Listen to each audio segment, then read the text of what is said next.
فاریہ کو ہوش آیا تو اس کے سر میں شدید درد کی ٹیسیں اٹھ رہی تھیں، جیسے کسی نے بھاری ہتھوڑے برسا دیے ہوں۔ اسے بمشکل اپنی بھاری پلکیں وا کی تو خود کو ایک اجنبی کے کمرے میں پایا۔ کمرے میں روشنی بہت دھیمی تھی اور ہوا میں حبس کا بسیرا تھا۔ وہ کراہتے ہوئے اٹھ کر بیٹھی اور اپنی کن پٹیوں کو سہلایا۔ اس کا دماغ ابھی تک معوف تھا اور اسے سمجھ نہیں آ رہا تھا کہ وہ کہاں ہے۔ وہ بیڈ سے نیچے اتری اور لڑکھڑاتے قدموں سے کمرے کا جائزہ لینے لگی۔ یہ ایک چھوٹا سا چوکور کمرہ تھا جس میں ضرورت کا مختصر سا سامان موجود تھا، مگر وہاں کوئی کھڑکی نہیں تھی۔ دیواریں اسپاٹ اور بلند تھیں۔ وہاں باہر کی دنیا سے رابطے کا کوئی راستہ نہیں تھا سوائے ایک لوہے کے دروازے کے جو کہ سختی سے بند تھا۔ فاریہ کے حواس بحال ہونا شروع ہوئے تو اسے گزرا ہوا وقت یاد آنے لگا۔ بس اسٹاپ پر وہ اکیلی کھڑی تھی اور پھر وہ کالی گاڑی اس کے قریب آ کر رکی۔ اسے وہ کیمیکل کی بو یاد آئی جس نے اس کے ہوش چھین لیے تھے۔ خوف کی ایک سرد لہر اس کی ریڑھ کی ہڈی میں دوڑ گئی۔ اس کا مطلب تھا اسے اغوا کر لیا گیا تھا۔ اس کا دل زور زور سے دھڑکنے لگا۔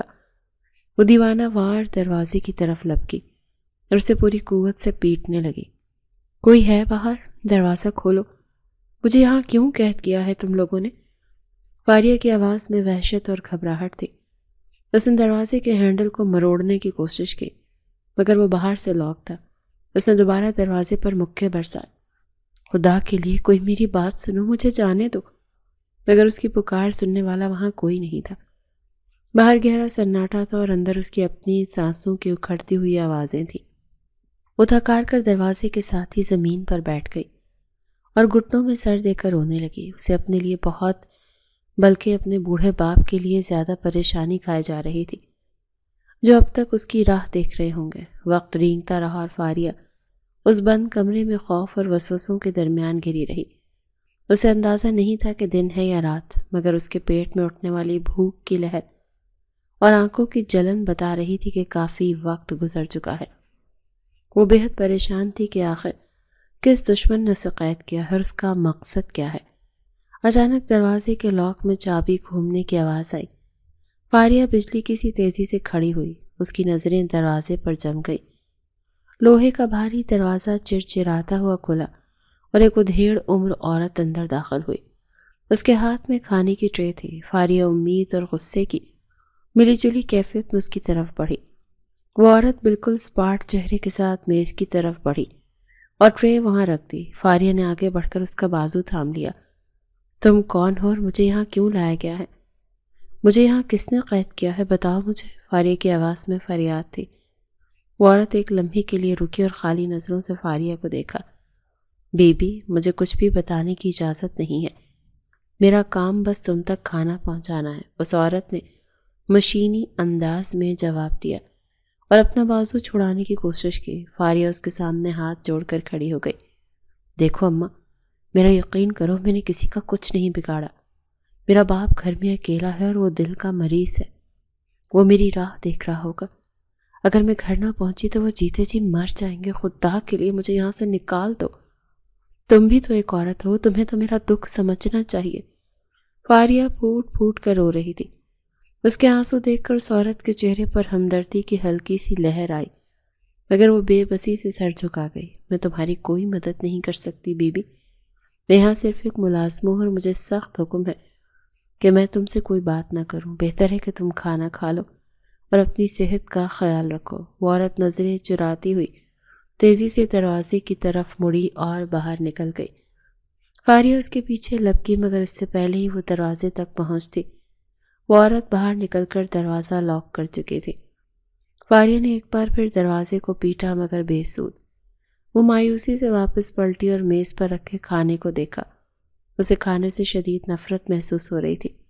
اس نے ٹرے کو زور سے پرے دھکیلا۔ مجھے نہیں چاہیے تم لوگوں کا کھانا، مجھے بس میرا باپ چاہیے۔ وہ سسکتی ہوئی دوبارہ بستر پر گر گئی۔ رات کا سناٹا مزید گہرا ہوتا جا رہا تھا اور فاریہ کی آنکھوں سے نیند کوسوں دور تھی۔ اسے ہر گزرتے لمحے کے ساتھ یہ خوف کھائے جا رہا تھا کہ اس کے باپ پر کیا گزر رہی ہوگی۔ وہ نہیں جانتی تھی کہ اس کی آزمائش ابھی ختم نہیں ہوئی بلکہ ابھی تو شروع ہوئی تھی۔ رات کا پچھلا پہر تھا جب دروازے کو لاک کھلنے کی آواز سنائی دی۔ فاریہ جو دیوار سے ٹیک لگائے نیم غنودگی میں تھی چونک کر سیدھی ہوئی۔ اس کا دل زور زور سے دھڑکنے لگا۔ دروازہ کھلا اور باہر سے آنے والی روشنی میں ایک سایہ لہرایا۔ جیسے ہی وہ شخص روشنی میں آیا، فاریہ کے قدموں تلے سے زمین نکل گئی۔ سامنے کھڑے شخص کو دیکھ کر اس کے ہوش اڑ گئے اور آنکھیں حیرت سے پھیل گئیں۔ وہ کوئی اور نہیں بلکہ جہانگیر علی تھا۔ اس کے چہرے پر ایک ظالمانہ اور فاتحانہ مسکراہٹ سجی ہوئی تھی۔ وہ بڑے اطمینان سے چلتا ہوا اندر آیا اور فاریہ کے سامنے کھڑا ہو گیا۔ فاریہ کو اپنی آنکھوں پر یقین نہیں آ رہا تھا کہ اس گھٹیا حرکت کے پیچھے جہانگیر کا ہاتھ ہو سکتا ہے۔ جہانگیر نے طنزیہ انداز میں تالی بجائی اور کہا کہ کیا حال ہے مس فاریہ؟ یہاں اندھیرے میں دل تو نہیں گھبرا رہا تمہارا؟ تم نے میرے باپ کے کان بھر کر مجھے ان کی نظروں میں گرا کر بہت بڑی غلطی کی تھی۔ میں نے میری ساری عیاشیاں ختم کروائیں اور میری زندگی کو اجیرن بنا کے رکھ دیا۔ تمہیں بہت شوق تھا نا میرے ڈیڈ کی نظروں میں پارسا اور قابل بننے کا۔ اب دیکھتا ہوں کون تمہیں بچانے آتا ہے۔ فاریہ کے چہرے پر خوف کی جگہ شدید غصے نے لے لی۔ جہانگیر کی یہ بات سن کر اس کا ضبط ٹوٹ گیا۔ وہ کسی زخمی شیرنی کی طرح آگے بڑھی اور پوری قوت سے جہانگیر کا گریبان پکڑ کر اسے جھنجھوڑ ڈالا۔ تم دنیا کے سب سے گھٹیا اور کم ظرف انسان ہو جہانگیر۔ تمہیں ایک لڑکی کی عزت اور مجبوری کا ذرا بھی احساس نہیں ہے۔ میں نے کبھی تمہارے باپ کو تمہارے خلاف نہیں کیا، بلکہ تمہاری اپنی بد کرداری اور فضول خرچیوں نے تمہیں اس مقام تک پہنچایا ہے۔ تم اپنی غلطیوں کا ملبہ مجھ پر نہیں ڈال سکتے۔ تمہیں شرم آنی چاہیے کہ تم نے اپنی انا کی تسکین کے لیے ایک بیٹی کو اس کے باپ سے دور کر دیا۔ جہانگیر نے فاریہ کا ہاتھ جھٹکے سے اپنے گریبان سے ہٹائے اور اس کی آنکھوں میں آنکھیں ڈال کر زہریلے لہجے میں بولا کہ اپنی زبان کو لگام دو ورنہ اچھا نہیں ہوگا۔ میں نے جو کچھ تمہارے ساتھ کیا ہے یہ تو ابھی شروعات ہے۔ میرا باپ کیا، اب تو تمہارا اپنا باپ بھی تمہاری شکل نہیں دیکھنا چاہے گا۔ جب تم 2 دن بعد یہاں سے بدنام ہو کر نکلو گی تو دیکھنا کہ معاشرہ کیسے تمہارا جینا حرام کرتا ہے۔ میں تمہیں ایسی اذیت دوں گا کہ تم موت کی بھیک مانگو گے۔ فاریہ کی آنکھوں میں انگارے دہکنے لگے۔ اس نے انگلی اٹھا کر جہانگیر کو تنبیہ کی کہ کان کھول کر سن لو جہانگیر علی، تم نے مجھے برباد کرنے کی کوشش کی ہے، لیکن یاد رکھنا اگر میرے باپ کو کچھ بھی ہوا یا ان کی طبیعت خراب ہوئی تو میں تمہیں زندہ نہیں چھوڑوں گی۔ میں تمہارا وہ حشر کروں گی کہ تم دنیا کو منہ دکھانے کے قابل نہیں رہو گے۔ تم نے جانتے نہیں ایک بیٹی اپنے باپ کی خاطر کس حد تک جا سکتی ہے۔ جہانگیر نے قہقہ لگایا اور اسے حقارت سے دیکھتے ہوئے بولا کہ تم میرا کچھ نہیں بگاڑ سکتی۔ اب تم یہاں سڑتی رہو اور اپنی بربادی کا ماتم کرو۔ وہ مڑا اور دروازہ زور سے بند کرتا ہوا چلا گیا۔ فاریہ وہیں فرش پر گر گئی اور پھوٹ پھوٹ کر رونے لگی۔ اسے جہانگیر کی دھمکیوں سے زیادہ اپنے باپ کی سلامتی کی فکر کھائے جا رہی تھی۔ وہ نہیں جانتی تھی کہ باہر کی دنیا میں قیامت ٹوٹ چکی ہے۔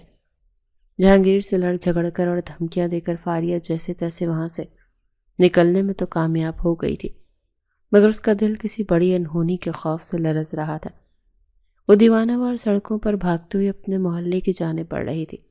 اس کے قدموں میں لڑکھڑاہٹ تھی اور سانس بری طرح سے پھول رہی تھی، مگر وہ رکنے کا نام نہیں لے رہی تھی۔ اس کے دوپٹے کی حالت خراب تھی اور چہرے پر ہوائیاں اڑ رہی تھیں۔ جیسے ہی وہ اپنی گلی کے موڑ پر پہنچی تو اس کے قدم وہیں جم گئے۔ اس کے گھر کے باہر لوگوں کا ہجوم لگا ہوا تھا۔ محلے کے مرد اور عورتیں سب وہیں جمع تھے۔ فاریہ کے دل کی دھڑکن ایک لمحے کے لیے رک سی گئی۔ اس نے بے اختیار لوگوں کو دھکے دیے اور چیختی ہوئی آگے بڑھی۔ ہٹو، راستہ دو مجھے، کیا ہوا ہے میرے گھر میں؟ ہٹو سامنے سے۔ لوگوں نے مڑ کر اسے دیکھا اور پھر ایک عجیب سی معنی خیز خاموشی چھا گئی۔ سب نے اسے راستہ دے دیا، مگر ان کی نظروں میں ہمدردی کے بجائے نفرت اور حقارت تھی۔ فاریہ بھاگتی ہوئی گھر کے اندر داخل ہوئی تو سامنے کا منظر دیکھ کر اس کے حلق سے ایک فلک شگاف چیخ نکلی۔ ذہن میں چارپائی بچھی تھی اور اس پر سفید چادر میں لپٹا ایک وجود پڑا تھا۔ نہیں بابا۔ فاریہ گرتی پڑتی چارپائی کے قریب پہنچی اور سفید چادر کو چہرے سے ہٹایا۔ سامنے اس کے والد کا زرد بڑا چہرہ تھا جس پر اب موت کا سکون طاری ہو چکا تھا۔ فاریہ نے دونوں ہاتھوں سے اپنے باپ کے کاندھے ہلائے، پاگلوں کی طرح چلائی، بابا اٹھیں، آنکھیں کھولیں بابا، دیکھیں میں آ گئی ہوں، آپ کی فاریہ آ گئی ہے۔ بابا مجھ سے بات کریں، آپ ایسے چپ کیوں لیٹے ہیں؟ خدا کے لیے اٹھ جائیں، میں آپ کو چھوڑ کر کہیں نہیں جاؤں گی۔ وہ اپنے باپ کے سینے پر سر رکھ کر دھاڑے مار مار کر رونے لگی۔ کمرے میں موجود عورتوں میں سے کسی نے اسے دلاسا دینے کے لیے ہاتھ نہیں بڑھایا۔ تبھی محلے کی ایک بڑی بھی اماں نے آگے بڑھ کر سختی سے فاریہ کا بازو پکڑا اور اسے چارپائی سے دور دھکیل دیا۔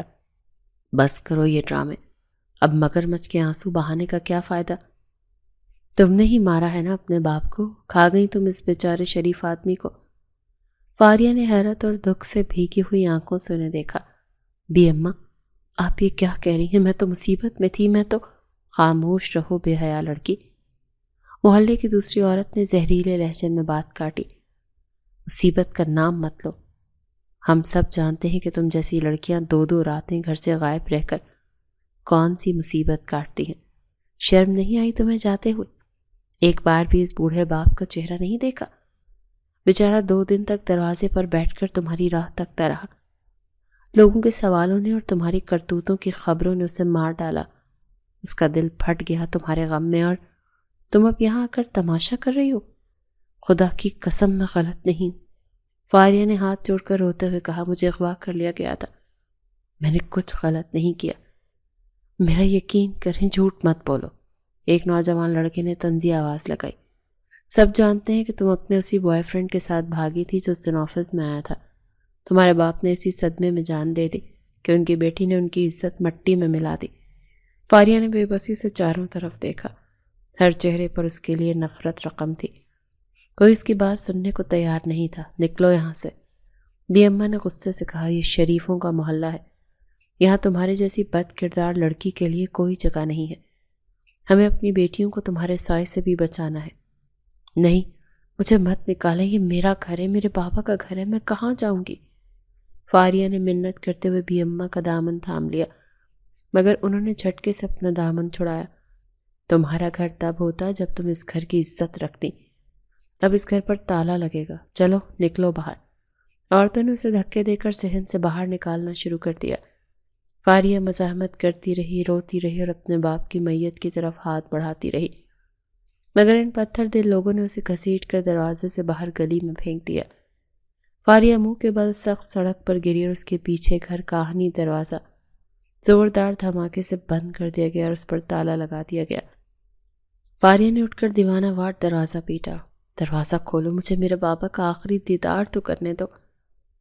ظالموں، مجھ پر رحم کھاؤ، میں بے قصور ہوں، میں سچی ہوں، مگر اندر سے کوئی جواب نہیں آیا۔ گلی کے لوگ اسے تماشائی بن کر دیکھ رہے تھے اور آپس میں باتیں کر رہے تھے۔ فاریہ سمجھ گئی کہ اب اس کا یہاں کوئی نہیں ہے، زمین پر بیٹھ گئی اور اپنے گھٹنوں میں سر دے کر ہچکیاں لے لے کر رونے لگی۔ اس کے کانوں میں جہانگیر کے الفاظ گونج رہے تھے کہ وہ اسے کہیں کا نہیں چھوڑے گا۔ واقعی جہانگیر نے اپنا وعدہ پورا کر دیا تھا۔ اس نے فاریہ سے اس کا باپ چھین لیا تھا اور اس کی چھت بھی، وہ بھری دنیا میں بالکل تنہا اور بے آسرا ہو چکی تھی۔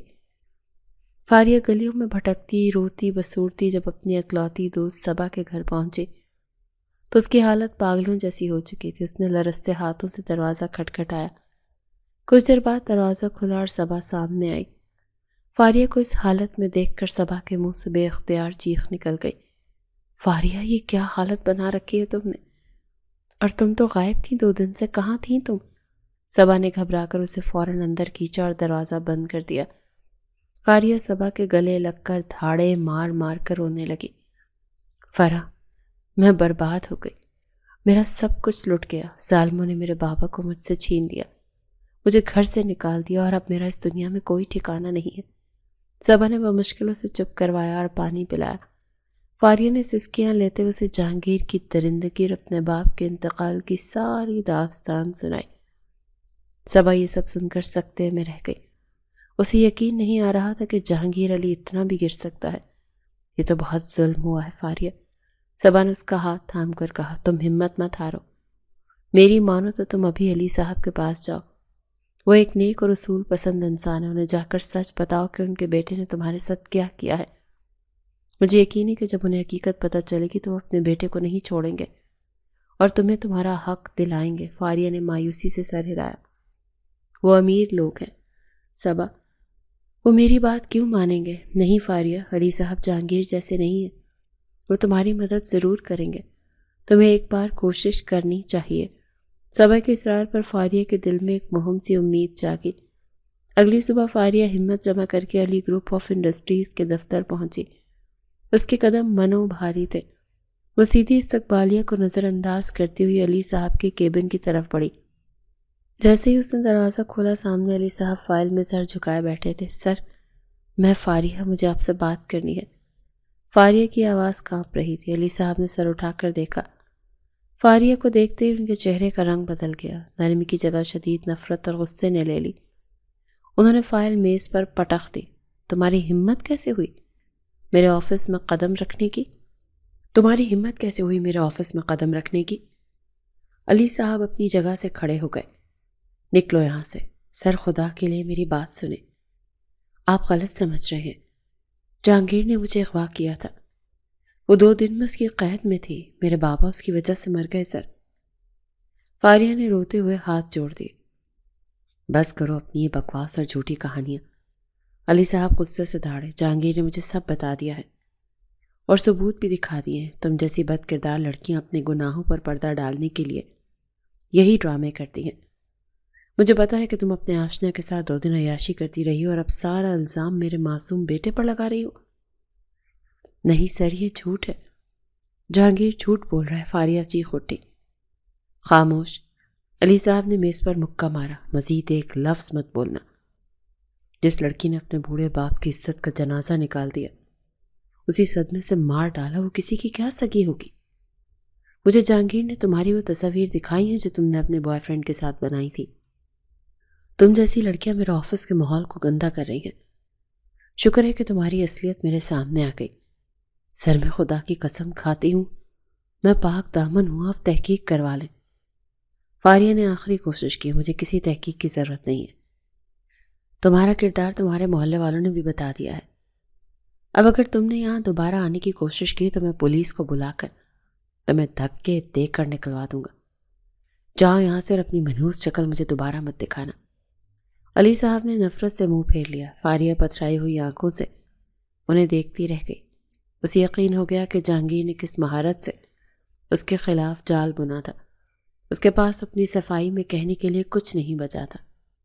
وہ شکستہ قدموں سے آفس سے باہر نکل آئی۔ اس کی آخری امید بھی دم توڑ چکی تھی۔ جب وہ واپس صبا کے گھر پہنچی تو وہ بالکل خالی ہاتھ ہو چکی تھی۔ صبا نے اسے سوالیہ نظروں سے دیکھا تو فاریہ نے تلخ لہجے میں کہا، کوئی کسی کا نہیں ہوتا صبا۔ امیر کا بیٹا کچھ بھی کر لے وہ معصوم ہی رہتا ہے، اور غریب کی بیٹی سچ بھی بولے تو بد کردار ہی ٹھہرتی ہے۔ علی صاحب نے بھی مجھے دھتکار دیا۔ انہوں نے بھی اپنے بیٹے کے جھوٹ کو سچ مان لیا۔ صبا نے افسوس سے اسے گلے لگا لیا۔ تو اب تم کیا کرو گی فاریہ؟ میں اب وہی کروں گی جو جہانگیر نے میرے ساتھ کیا ہے۔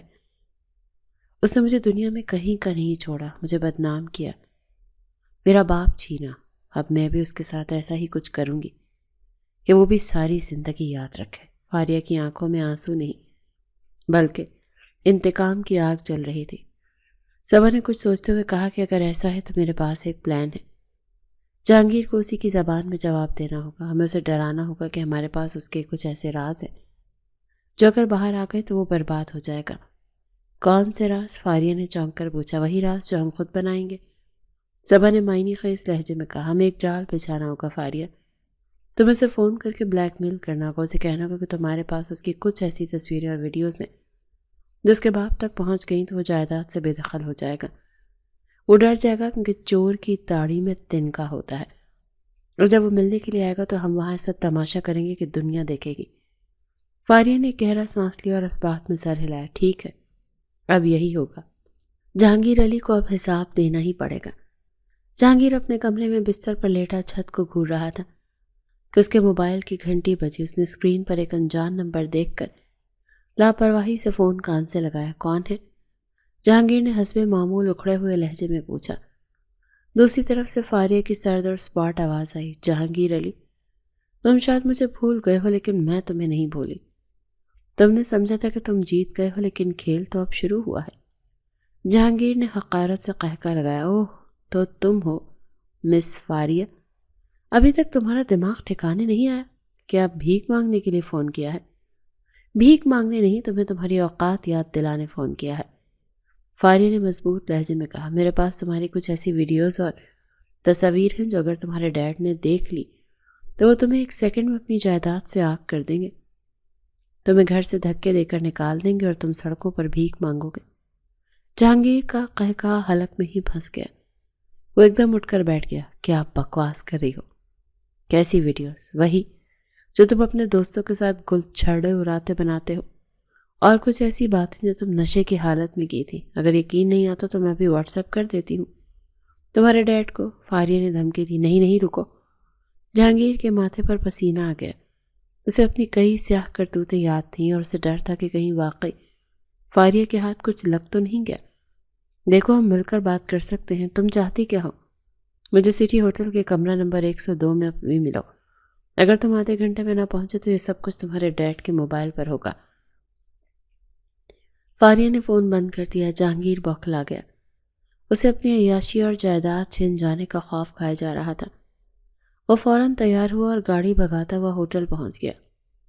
وہ جیسے ہی کمرہ نمبر 102 میں داخل ہوا، وہاں فاریہ موجود تھے۔ جہانگیر نے غصے سے دروازہ بند کیا اور اس کی طرف بڑھا۔ لاؤ، دکھاؤ، کہاں ہے وہ ثبوت؟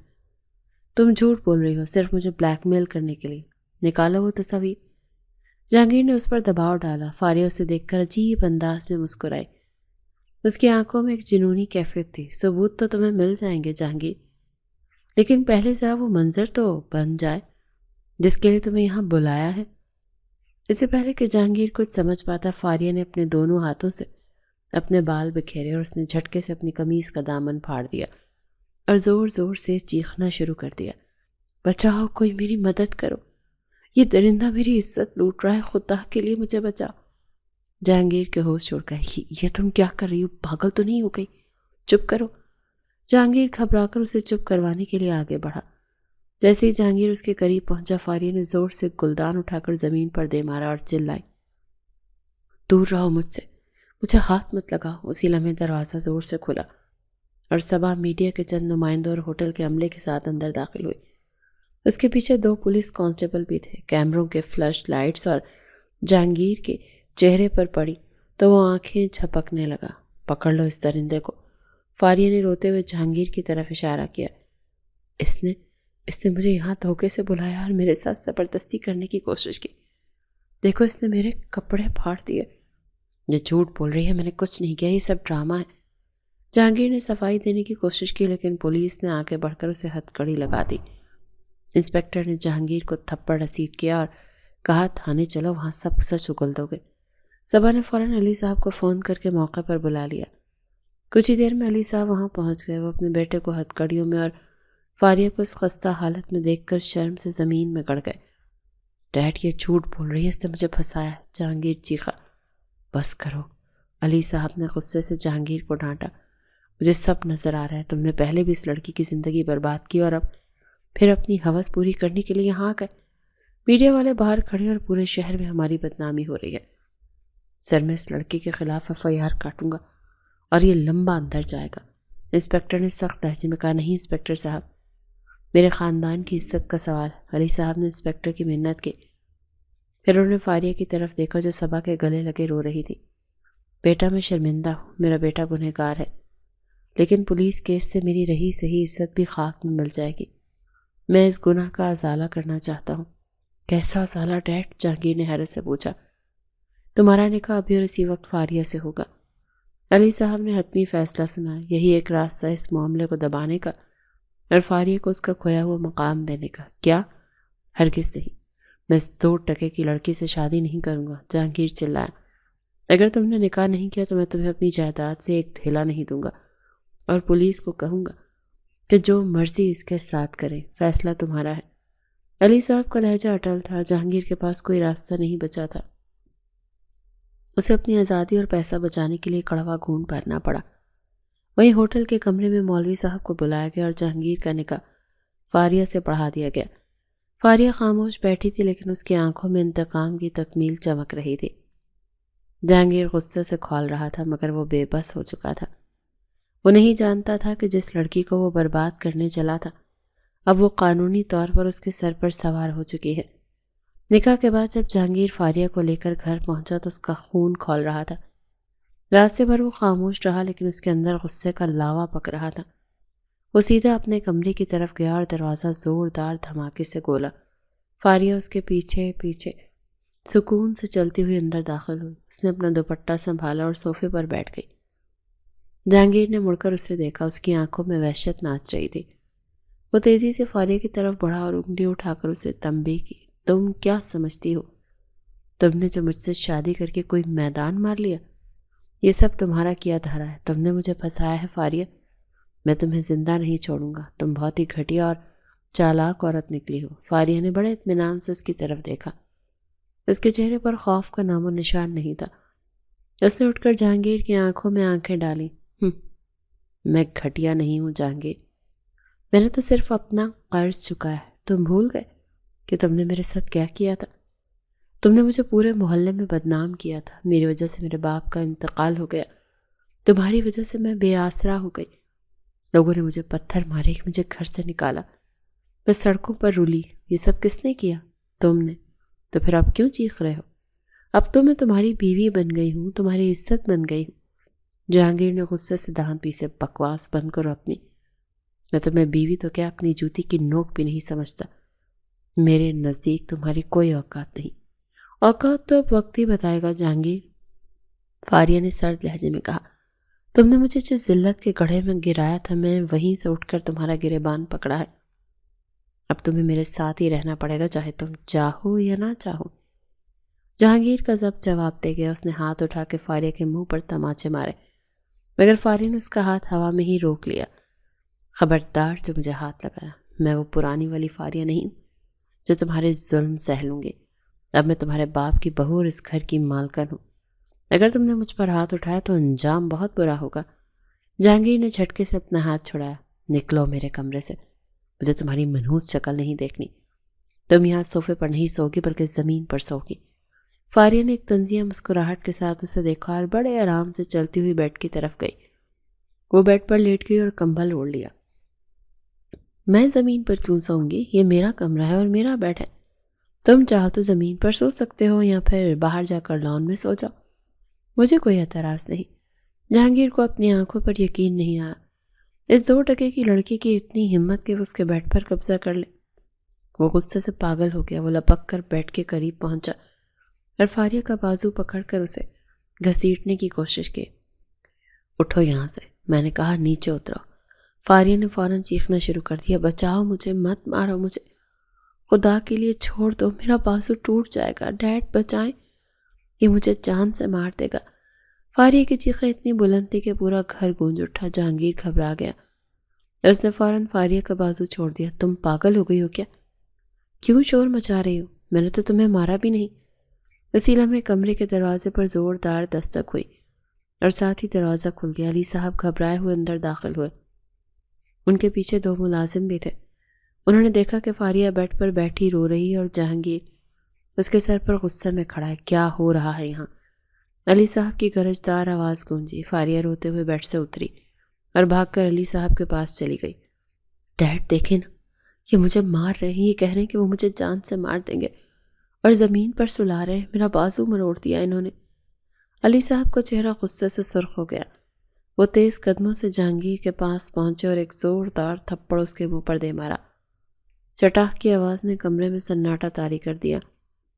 جہانگیر نے گال پر ہاتھ رکھا اور حیرت سے اپنے باپ کو دیکھا۔ ڈیڈ، آپ اس ڈرامے باز لڑکی کی بات پر یقین کر رہے ہیں؟ میں نے اسے کچھ نہیں کہا، یہ جھوٹ بول رہی۔ خاموش رہو بے غیرت انسان۔ علی صاحب دھاڑے، مجھے سب دکھائی دے رہا ہے۔ اس بچی نے تمہاری عزت رکھ لی، یہ چاہتی تو تمہیں جیل بھجوا دیتی اور تم ساری زندگی چکی پیستے رہتے۔ اس نے مجھ سے اتنا تمہارا گناہ چھپایا اور تم سے نکاح کیا، اور تم اس کے احسان کا بدلہ اسے مار کر دے رہے ہو۔ ڈیڈ، یہ جھوٹ ہے۔ جہانگیر نے اپنی صفائی پیش کرنے کی کوشش کی۔ مجھے مزید ایک لفظ نہیں سننا۔ علی صاحب نے انگلی اٹھا کر تنبیہ کی۔ کان کھول کر سن لو جہانگیر، فاریہ اب اس گھر کی عزت اور میری بیٹی، اور اگر آج کے بعد تم نے اس کے ساتھ اونچی آواز میں بات بھی کی، اسے تنگ کرنے کی کوشش کی، تو میں تمہیں اس گھر سے دھکے دے کر نکال دوں گا اور ہاں اگر یہ بیڈ پر سونا چاہتی ہے تو یہ بیڈ پر ہی سوئے گی، تم صوفے پر سوئیں زمین پر، مجھے کوئی اعتراض نہیں۔ علی صاحب نے فاریہ کے سر پر ہاتھ رکھا۔ بیٹا تم آرام کرو، تمہیں ڈرنے کی ضرورت نہیں، جب تک میں زندہ ہوں یہ تمہارا بال بی کا نہیں کر سکتا۔ فاریہ نے آنسو پہنچتے ہوئے اس بات میں سر ہلایا۔ علی صاحب ملازموں کو لے کر باہر چلے گئے، دروازہ بند کر دیا۔ کمرے میں ایک بار پھر سناٹا چھا گیا۔ جہانگیر اپنی جگہ بت بنا کھڑا تھا۔ اسے یقین نہیں آ رہا تھا کہ اس کا باپ اس حد تک اس کے خلاف ہو چکا ہے۔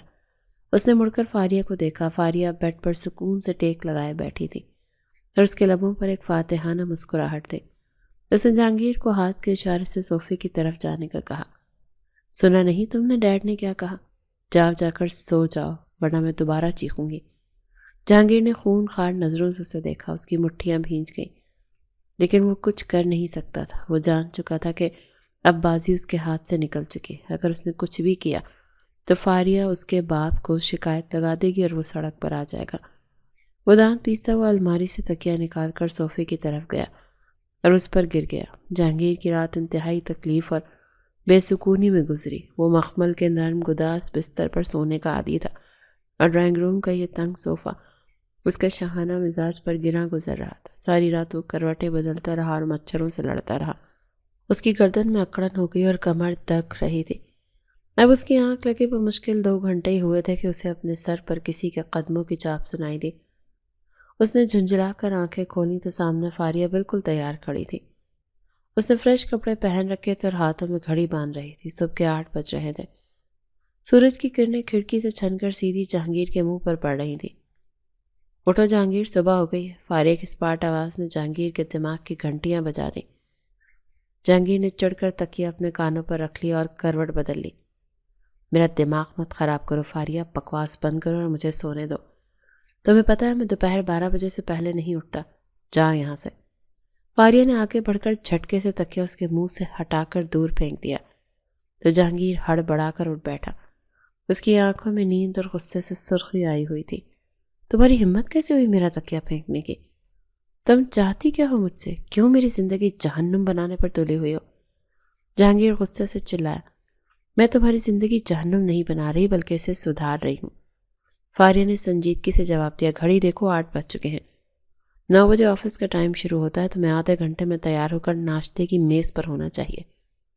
ڈیڈ تمہارا انتظار کریں گے، مجھے آفس نہیں جانا، میں نیند پوری کروں گا۔ جہانگیر نے دوبارہ لیٹنے کی کوشش کی۔ فاریہ نے بازو سینے پر باندھ دی اور ایک قدم پیچھے ہٹی۔ ٹھیک ہے، اگر تم نہیں اٹھ رہے تو میں ابھی زور زور سے چیخنا شروع کر دیتی ہوں کہ تم مجھے مار رہے ہو۔ ڈیڈ ابھی جاگ رہے ہیں اور فوراً یہاں آ جائیں گے، پھر تم جانو اور ڈیڈ کا غصہ۔ فیصلہ تمہارا ہے کہ تم آفس جانا چاہتے ہو یا ڈیڈ کے ہاتھوں بے عزت ہونا چاہتے ہو۔ جہانگیر کا رنگ فق ہو گیا۔ وہ جانتا تھا یہ لڑکی کچھ بھی کر سکتی ہے۔ کل رات والا تھپڑ اسے ابھی تک یاد تھا۔ وہ دانت پیس کر رہ گیا۔ تم بہت گھٹیا عورت ہو، تم نے مجھے بلیک میل کر کے رکھا ہوا ہے۔ میں اٹھ رہا ہوں، مگر یاد رکھنا یہ وقت ہمیشہ ایک جیسا نہیں رہے گا۔ وقت بدل چکا ہے جہانگیر صاحب، بہتر ہے کہ آپ بھی بدل جائیں۔ فاریہ نے سرد لہجے میں کہا اور الماری سے جہانگیر کے کپڑے نکال کر بیڈ پر پھینک دیے۔ یہ تمہارے کپڑے ہیں، تیار ہو کر باہر آ جاؤ، میں ناشتہ لگوا رہی ہوں۔ فاریہ حکم چلا کر کمرے سے باہر نکل گئی تھی۔ جہانگیر غصے سے صوفے پر مکے برسانے لگا۔ وہ اپنی ہی بیوی کے ہاتھوں یرغمال بنا ہوا تھا۔ وہ دل محسوس کر اٹھا اور باتھ روم میں گھس گیا۔ ٹھنڈے پانی کے شاور نے اس کا غصہ تو کم نہیں کیا مگر نیند اڑا دی۔ وہ تیار ہو کر جب ڈائننگ ٹیبل پر پہنچا تو علی صاحب اخبار پڑھ رہے تھے اور فاریہ انہیں چائے بنا کر دے رہی تھی۔ جہانگیر کو تیار دیکھ کر علی صاحب نے اخبار نیچے کیا۔ ان کی آنکھوں میں خوشگوار حیرت تھی۔ ارے جہانگیر، تم اتنی صبح اٹھ گئے؟ آج سورج کہاں سے نکلا ہے؟ علی صاحب نے مسکرا کر پوچھا۔ جہانگیر نے کرسی کھینچی اور خاموشی سے بیٹھ گیا۔ بس ڈیڈ، آنکھ کھل گئی تھی تو سوچا ٹائم پر آفس چلا جاؤں۔ اس نے زبردستی مسکرانے کی کوشش کی۔ علی صاحب نے ستائشی نظروں سے فاریہ کو دیکھا۔ یہ ضرور میری بیٹی کا کمال ہے، ورنہ تم تو دوپہر سے پہلے شکل تک نہیں دکھاتے۔ فاریہ نے واقعی اس گھر کا ماحول بدل دیا۔ مجھے خوشی ہے کہ تم اپنی ذمہ داریوں کا احساس کر رہے ہو۔ فاریہ نے جہانگیر کے سامنے ٹوسٹ رکھا اور ایک معنی خیز نظر اس پر ڈالی۔ جی ڈیڈ، جہانگیر اب بہت محنت کریں گے، یہ نہیں چاہتے کہ آپ کو ان کی وجہ سے کوئی شکایت ہو، ہے نا جہانگیر؟ جہانگیر نے فاریہ کو گھورا اور دانت پیستے ہوئے جواب دیا، جی بالکل۔ ناشتے کے بعد جب جہانگیر علی صاحب کے ساتھ آفس پہنچا تو وہاں کا عملہ بھی اسے دیکھ کر حیران رہ گیا۔ استقبالیہ پر بیٹھے لوگ اور گارڈز ایک دوسرے کو دیکھنے لگے کہ آج چھوٹے صاحب اتنی جلدی کیسے آ گئے۔ جہانگیر سیدھا اپنے کیبن میں گیا اور کرسی پر گر گیا۔ علی صاحب اپنے آفس میں گئے تو وہ بہت مطمئن دکھائی دے رہے تھے۔ شام کے سائے گہرے ہوئے تو جہانگیر آفس سے گھر لوٹا، سیدھا اپنے کمرے میں جا گھسا۔ دن بھر کی تھکاوٹ اور آفس کی پابندی نے اس کا دماغ معوف کر دیا تھا۔ اسے سکون کے لیے اپنی پرانی زندگی اور دوستوں کی محفل کی شدید طلب ہو رہی تھی۔ اس نے فوراً کپڑے تبدیل کر اپنی پسندیدہ بلیک شرٹ اور جینز پہن لی، مہنگا پرفیوم چھڑکا اور گاڑی کی چابی اٹھا کر سیٹی بجاتا ہوا دروازے کی طرف بڑھا۔ اسے لگا شاید اب وہ آزاد ہے اور رات کو اپنی مرضی سے گزار سکتا ہے۔ ابھی اس کا ہاتھ دروازے کے ہینڈل پر ہی تھا کہ پیچھے سے فاریہ کی اسپاٹ آواز نے اس کے قدم روک دیے۔ رک جاؤ جہانگیر، کہاں جانے کی تیاری ہے؟ جہانگیر نے چڑھ کر پیچھے مڑ کر دیکھا۔ فاریہ صوفے پر بیٹھی بڑے اطمینان سے کوئی میگزین پڑھ رہی تھی۔ تم سے مطلب؟ جہانگیر نے تلخی سے جواب دیا، میں کلب جا رہا ہوں اپنے دوستوں کے پاس۔ دن بھر تمہارے کہنے پر آفس میں جان کھپائی ہے، اب مجھے میرا اسپیس چاہیے، میرے راستے سے ہٹ جاؤ۔ فاریہ نے میگزین بند کر کے میز پر رکھا اور اٹھ کر اس کے سامنے آ کھڑی ہوئی۔ اس کے چہرے پر ایک عجیب سی مسکراہٹ تھی۔ تم شاید بھول رہے ہو جہانگیر کہ اب تمہاری زندگی کے فیصلے تم نہیں کرتے۔ تم کلب نہیں جا سکتے، تم اب وہیں رہو گے جہاں میں چاہوں گی۔ جہانگیر کا پارا ہائی ہو گیا۔ بکواس بند کرو، میں کوئی بچہ نہیں ہوں جو تمہاری اجازت کا محتاج ہوں۔ میں جا رہا ہوں، تم میرا جو بگاڑ سکتی ہو بگاڑ لو۔ وہ مڑ کر دروازہ کھولنے لگا۔ شوق سے جاؤ، فاریہ نے کاندھے اچکا، لیکن جاتے ہوئے یہ تو بتا دو کہ بل کس پیسے سے ادا کرو گے؟ کیا تمہارے دوستوں نے ادھار دینا شروع کر دیا؟ جہانگیر ٹھٹک کر رکا۔ کیا مطلب ہے تمہارا؟ میرے پاس میرے کریڈٹ کارڈز ہیں اور میرا اکاؤنٹ ہے۔ فاریہ ہنسی۔ کون سا اکاؤنٹ؟ وہی جو آج دوپہر ڈیڈ نے سیل کر دیا۔ تمہیں شاید خبر نہیں کہ ڈیڈ نے تمہارے تمام پرسنل اکاؤنٹس کے پیسے اور کریڈٹ لمٹ میرے اکاؤنٹ میں ٹرانسفر کر دی ہے۔ اب تمہیں 1 روپے کے لیے بھی میرے آگے ہاتھ پھیلانا پڑے گا۔ تم اب مکمل طور پر کنگال ہو جہانگیر۔ جہانگیر کے پیروں تلے سے زمین نکل گئی۔ اس نے بوکھلا کر جلدی سے اپنے موبائل نکالا اور بینکنگ ایپ چیک کی۔ وہاں بیلنس 0 آ رہا تھا۔ اس کا دماغ بھگ سے اڑ گیا۔ وہ خونخوار نظروں سے فاریہ کی طرف لپکا اور اس کے بازو کو سختی سے جکڑ لیا۔ تم جیسی 2 ٹکے کی لڑکی میرے پیسوں پر قبضہ کرے گی؟ یہ سب تمہاری سازش ہے۔ تم نے ڈیڈ کو ورغلایا ہے۔ ابھی میرے پیسے واپس کرو ورنہ میں تمہارا گلا گھونٹ دوں گا۔ فاریہ نے مزاحمت نہیں کی بلکہ اس نے فوراً اپنی آواز بلند کی۔ بچاؤ، ڈیڈ بچائیں، یہ مجھے مار رہا ہے، ہائے میرا ہاتھ ٹوٹ گیا۔ جہانگیر نے جیسے اس کی چیخیں سنی اسے کل رات والا منظر یاد آ گیا۔ خوف کی ایک لہر اس کے اندر دوڑ گئی کہ اگر ڈیڈ آ گئے تو پھر سے تماشا بنے گا۔ اس نے گھبرا کر جھٹکے سے فاریہ کا بازو چھوڑ دیا اور اسے پیچھے ہٹ گیا۔ چپ کرو، خدا کے لیے چپ کر جاؤ، میں نے چھوڑ دیا ہے، تم تو مصیبت بن گئی ہو میرے لیے۔ جہانگیر نے بے بسی سے اپنا سر پکڑ لیا۔ وہ جان گیا تھا کہ اب وہ کلب نہیں جا سکتا۔ وہ غصے میں بڑبڑاتا ہوا واپس صوفے پر آ کر گر گیا۔ اس نے اپنی شرٹ کے بٹن کھولے اور جیب سے سگریٹ کی ڈبی نکالی۔ اس کا دماغ پھٹ رہا تھا اور اسے نیکوٹین کی شدید ضرورت تھی۔ اس نے کانپتے ہاتھوں سے سگریٹ سلگایا اور ایک گہرا کش لینے ہی والا تھا کہ فاریہ نے جھپٹا مار کر سگریٹ اس کے منہ سے چھین لی اور زمین پر پھینک کر پاؤں سے مسل دی۔ اس کمرے میں سگریٹ پینا منع ہے، فاریہ نے حتمی لہجے میں کہا۔ جہانگیر کا ضبط جواب دے گیا۔ وہ پاگلوں کی طرح اٹھ کر کھڑا ہوا اور دوسری سگریٹ نکال کر سلگانے لگا۔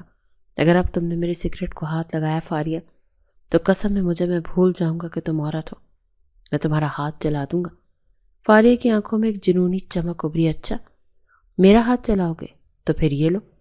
فاریہ نے تیزی سے آگے بڑھ کر جلتی ہوئی سگریٹ جہانگیر کے ہاتھ سے چھینی اور اس کا دہکتا ہوا سرا اپنی ہی کلائی پر زور سے دبا دیا۔ آہ! فاریہ کی دردناک چیخ کمرے میں گونجی۔ گوشت جلنے کی بو فضا میں پھیلی۔ جہانگیر کی آنکھیں حیرت اور خوف سے پھٹی کی پھٹی رہ گئی تھیں۔ اسے سمجھ نہیں آیا یہ کیا ہوا۔ فاریہ نے اپنا جلا ہوا ہاتھ پکڑا اور دروازے کی طرف بھاگی۔ ڈیڈ ڈیڈ جلدی آئیں، جہانگیر نے مجھے جلا دیا۔ جہانگیر وہیں مجسمہ بنا کھڑا رہ گیا۔ کچھ ہی لمحوں بعد علی صاحب ہانپتے ہوئے کمرے میں داخل ہوئے۔ فاریہ فرش پر بیٹھی رو رہی تھی اور اپنی کلائی دکھا رہی تھی جس پر جلنے کے واضح نشان تھے۔ کیا ہوا میری بچی، یہ کس نے کیا؟ علی صاحب نے تڑپ کر پوچھا۔ ڈیڈ میں نے انہیں سگریٹ پینے سے منع کیا تھا، کیونکہ ڈاکٹر نے منع کیا ہے تو انہوں نے غصے میں آ کر جلتی ہوئی سگریٹ میرے ہاتھ پر لگا دی۔ دیکھے میرا ہاتھ چل گیا، فاریہ نے سسکتے ہوئے جھوٹ بولا۔ علی صاحب نے غضبناک نظروں سے جہانگیر کو دیکھا جو ابھی تک سکتے کے عالم میں تھا۔ جہانگیر، علی صاحب کی دھاڑ سے کمرہ لرز گیا۔ تم درندے ہو چکے ہو، تم نے اپنی ہی بیوی کا ہاتھ چلا دیا، شرم نہیں آتی تمہیں؟ میں تمہیں جان سے مار دوں گا آج۔ نہیں ڈیڈ، میرا یقین کریں، یہ پاگل ہے، اس نے خود کیا ہے، میں نے کچھ نہیں کیا۔ جہانگیر نے صفائی دینے کی کوشش کی مگر علی صاحب نے آگے بڑھ کر ایک زوردار دھکا اسے دیا۔ اپنی بکواس بند کرو، یہ بچی خود اپنا ہاتھ کیوں چلائے گی؟ تم جھوٹے اور مکار ہو۔ ابھی اور اسی وقت فاریہ کے پاؤں پکڑ کر معافی مانگو ورنہ میں تمہیں پولیس کے حوالے کر دوں گا۔ جہانگیر نے بے بسی سے اپنے باپ کو دیکھا جن کی آنکھوں میں اس کے لیے صرف نفرت تھی، پھر اس نے فاریہ کو دیکھا جو روتے ہوئے بھی اسے فتح مند نظروں سے دیکھ رہی تھی۔ جہانگیر کی انا چکنا چور ہو گئی، اسے اپنی آزادی اور عزت بچانے کے لیے جھکنا پڑا۔ وہ آہستہ سے آگے بڑھا اور فاریہ کے سامنے جھک گیا۔ مجھے معاف کر دو فاریہ، غلطی ہو گئی مجھ سے۔ جہانگیر کے الفاظ بمشکل حلق سے ادا ہوئے۔ اونچی آواز میں معافی مانگو، علی صاحب نے ڈانٹا۔ آئی ایم سوری، جہانگیر نے دانت پیستے ہوئے اونچی آواز میں کہا۔ آئندہ اگر ایسی شکایت ملی تو میں تمہیں گھر سے نکال دوں گا، خبردار۔ جب سگریٹ کو ہاتھ بھی لگایا۔ علی صاحب نے تنبیہ کی اور فاریہ کو لے کر مرہم پٹی کرنے کے لیے باہر چلے گئے۔ جہانگیر وہیں زمین پر بیٹھ گیا، اسے اپنی بے بسی پر رونا آ رہا تھا۔ وہ شکاری تھا جو اب خود بدترین شکار بن چکا تھا۔ اسے رہ رہ کر وہ لمحہ یاد آ رہا تھا جب اس نے فاریہ کو اغوا کیا تھا۔ اسے کیا معلوم تھا کہ وہ لمحہ اس کی پوری زندگی کا روپ بن جائے گا۔ وقت کے ساتھ ساتھ جہانگیر کے پر کاٹے جا چکے تھے۔ ایک صبح جہانگیر تیار ہو کر ناشتے کی میز پر آیا اور جھجکتے ہوئے بولا، فاریہ مجھے 5000 روپے چاہیے، گاڑی کو آئل چینج کروانا ہے۔ فاریہ نے چائے کا کپ لبوں سے ہٹایا اور سخت لہجے میں پوچھا، پرسوں جو 3000 دیے تھے ان کا کیا کیا؟ پہلے ان کا حساب دو، پھر مزید پیسے ملیں گے۔ جہانگیر نے دانت پیس کر اپنی جیب سے رسید نکالی اور میز پر رکھ دی۔ یہ رہی رسید، اب تو دے دو۔ علی صاحب یہ منظر دیکھ کر مسکرا دی اور انہوں نے جہانگیر کے کاندھے پر ہاتھ رکھا۔ مجھے خوشی ہے جہانگیر کہ تم اب پیسے کی قدر جان گئے ہو۔ فاریہ نے تمہیں واقعی ایک ذمہ دار انسان بنا دیا۔ دیکھو تم کتنے بدل گئے، نہ سگریٹ کی بدبو، نہ ہی راتوں کا جاگنا۔ جہانگیر خاموش رہا مگر دل ہی دل میں اس نے اعتراف کیا کہ اس کی صحت اور زندگی میں نظم و ضبط آ گیا تھا۔ ایک شام جہانگیر گھر آیا تو اس کے ہاتھ میں فاریہ کے پسندیدہ پھول تھے۔ وہ کمرے میں داخل ہوا تو فاریہ کھڑکی میں کھڑی باہر دیکھ رہی تھی۔ جہانگیر اس کے قریب گیا اور نرم لہجے میں اسے پکارا، فاریہ۔ فاریہ نے چونک کر اسے دیکھا اور پھر اس کے ہاتھ میں پھول دیکھ کر اس کے ماتھے پر بل پڑ گئے۔ یہ کیا ڈرامہ ہے؟ اب یہ ڈرامہ نہیں ہے، جہانگیر نے سنجیدگی سے کہا۔ میں تھک گیا ہوں فاریہ، روز روز کی لڑائی اور نفرت سے میرا دل بھر گیا ہے۔ تم نے مجھے بدل دیا ہے، میں اب وہ پرانا جہانگیر نہیں رہا۔ میں چاہتا ہوں کہ ہم اپنی یہ جنگ ختم کر دیں اور ایک نئی شروعات کریں۔ تم کہنا کیا چاہتے ہو؟ فاریہ نے اسے سرد نظروں سے دیکھا۔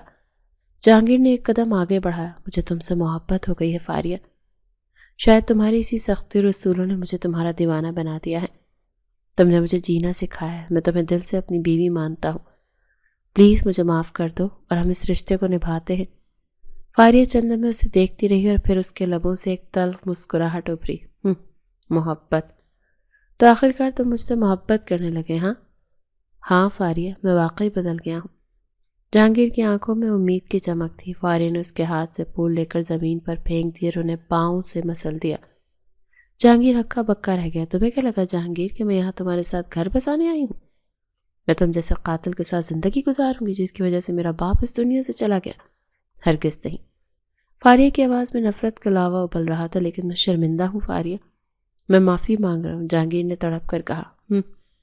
تمہاری معافی سے میرا باپ تو واپس نہیں آئے گا۔ فاریہ چیخ اٹھی۔ میں یہی تو چاہتی تھی کہ تم مجھ سے محبت کرو، تم میرے عادی ہو جاؤ تاکہ جب میں تمہیں چھوڑ کر جاؤں تو تمہیں پتہ چلے کہ کسی اپنے کو کھونے کا دکھ کیا ہوتا ہے۔ میں نے یہ سارا کھیل تمہیں تڑپانے کے لیے ہی تو رچایا تھا۔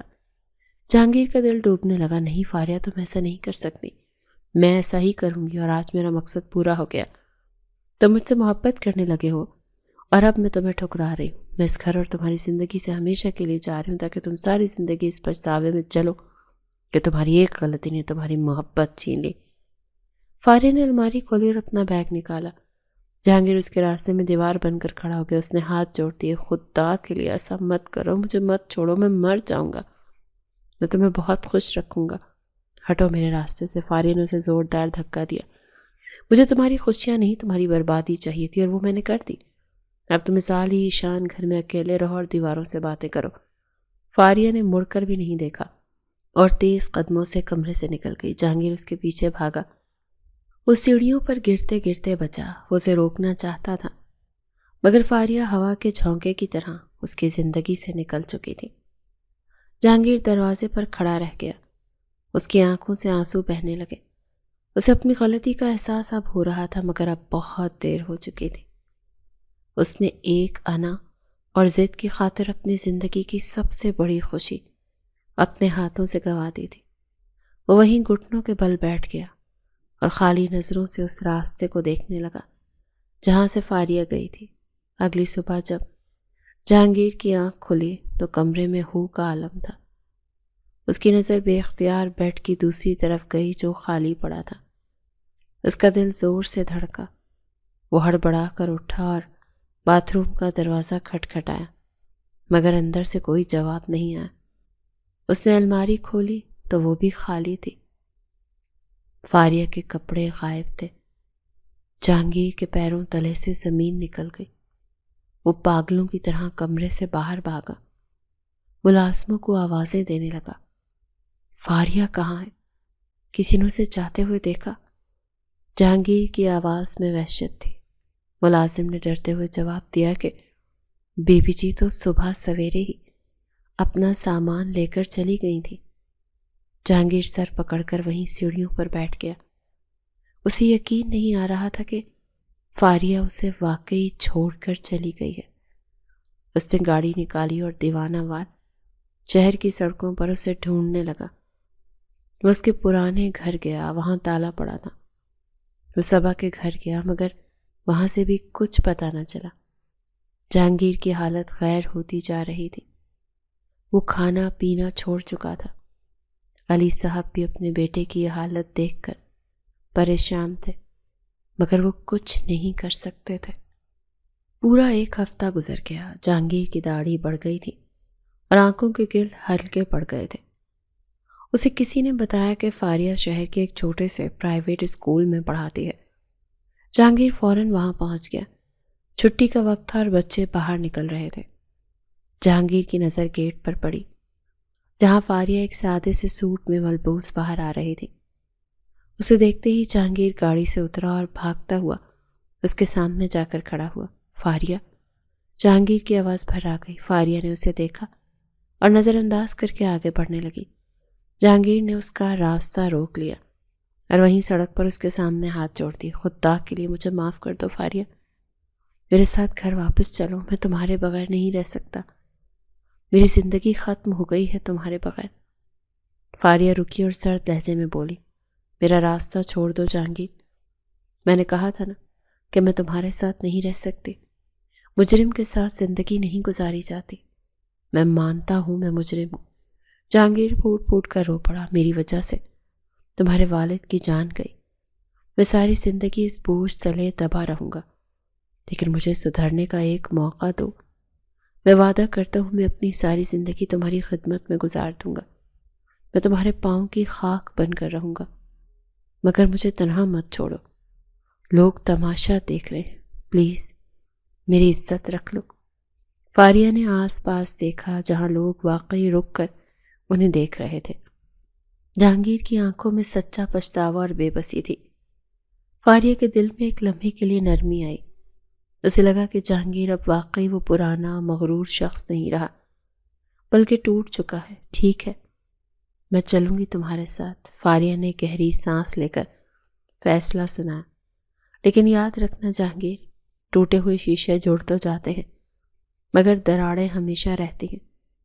جہانگیر نے دیوانہ وار سر ہلایا، مجھے ہر شرط منظور ہے، بس تم میرے ساتھ رہو۔ فاریہ جہانگیر کے ساتھ گھر واپس آ گئی۔ علی صاحب بھی بہو کی واپسی پر بہت خوش ہوئے۔ زندگی بظاہر تو معمول پر آ گئی۔ جہانگیر فاریہ کا ہر حکم مانتا، اس کا خیال رکھتا، اسے پلکوں پر بٹھاتا، اسے خوش رکھنے کی ہر ممکن کوشش کرتا، مگر ان کے درمیان ایک انگہی دیوار حائل تھی۔ جب بھی وہ دونوں ساتھ بیٹھتے ہوئے فاریہ ہنس رہی ہوتی تو اچانک اسے اپنے باپ کا چہرہ یاد آ جاتا۔ اسے یاد آ جاتا کہ اس شخص کی وجہ سے اس کا باپ اس دنیا میں نہیں ہے، اسی لمحے اس کی ہنسی غائب ہو جاتی اور وہ خاموش ہو جاتی۔ وہ جہانگیر کی بات کا جواب دینا بند کر دیتی اور اٹھ کر چلی جاتی۔ جہانگیر سب سمجھ جاتا، اسے منانے کی کوشش کرتا، اس کے پیچھے جاتا، مگر فاریہ اسے خالی نظروں سے دیکھتی اور منہ پھیر لیتی۔ جہانگیر کا دل کٹ کر رہ جاتا، اسے احساس ہوتا کہ اس کی جیت میں بھی ہار ہے، وہ فاریہ کو پا کر بھی اسے مکمل طور پر حاصل نہیں کر سکا۔ ایک رات جہانگیر نے اس کا ہاتھ تھام کر پوچھا، فاریہ کیا تم مجھے کبھی دل سے معاف نہیں کرو گی؟ کیا ہم کبھی پہلے کی طرح نارمل نہیں ہو سکتے؟ فاریہ نے اپنا ہاتھ آہستہ سے چھڑایا اور کھڑکی سے باہر دیکھتے ہوئے بولی، میں کوشش کرتی ہوں جہانگیر، مگر جب بھی تمہارا چہرہ دیکھتی ہوں تو مجھے میرے بابا کا کفن یاد آ جاتا ہے، میں چاہ کر بھی اس یاد کو مٹا نہیں سکتی۔ جہانگیر سر جھکا کر خاموش ہو گیا، اسے معلوم تھا کہ اس کے گناہوں کی سزا ہے۔ زندگی گزر رہی تھی اور شاید گزر ہی جاتی، مگر جہانگیر کی آنکھوں میں ہمیشہ ایک پچھتاوا ٹھہر گیا۔ وہ اپنی محبت کے ساتھ تو تھا، لیکن اس کی محبت کے درمیان اس کے ماضی کا سایہ ہمیشہ موجود رہا۔ یہی اس کا انجام تھا اور یہی اس کی سزا۔